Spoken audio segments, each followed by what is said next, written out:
High, আমি প্রীতি। আজকে আমরা চলে এসেছি কৃষ্ণনগরের বিখ্যাত বারোদোল মেলাতে। চারিদিকে মানুষের ভিড় আর এই উৎসবের আমেজ থেকে মনটাই ভরে গেল। এই মেলাটি কৃষ্ণনগরের অন্যতম বড় ঐতিহ্য, আর এই মেলাটি হয় কৃষ্ণনগরের রাজবাড়িতে। তো আমরা প্রথমে মেলায় ঢুকে টুকিটাকি কিছু কেনাকাটা করে নিয়েছিলাম। তো মেলা মানেই তো জমিয়ে খাওয়া দাওয়া, আর আমরা প্রথমেই শুরুতেই খেয়ে নিয়েছিলাম এই ভাইরাল কুল্লা পিৎজাটা। মাটির ভারে গরম গরম পিৎজার স্বাদটা না ছিল জাস্ট অসাধারণ। আচ্ছা, তোমরা কে কে ট্রাই করেছো এই কুল্লা পিৎজাটা? তোমাদের খেতে কেমন লেগেছে এই কুল্লা পিৎজাটা অবশ্যই কমেন্ট করে জানিও।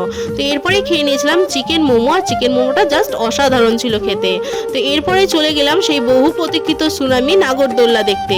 সোশ্যাল মিডিয়াতে এই নাগরদোল্লাটা ভীষণ ভাইরাল হয়েছে।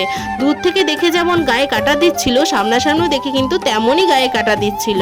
তো সুনামি দেখে নেওয়ার পরে মিষ্টি কিছু খেতে ইচ্ছা করছিল, তাই আমরা খেয়ে নিয়েছিলাম এই মথুরা কেকটা।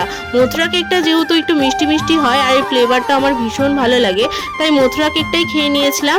বাড়ি আসার সময় খেয়ে নিয়েছিলাম ঘুগনি আর হচ্ছে ম্যাঙ্গো কুলফি। আচ্ছা, এবার বলো তো তোমরা কে কে এই বারোদোল মেলাতে এসেছো? অবশ্যই কমেন্ট করে জানিও। তো চলো আজ মতন বাই।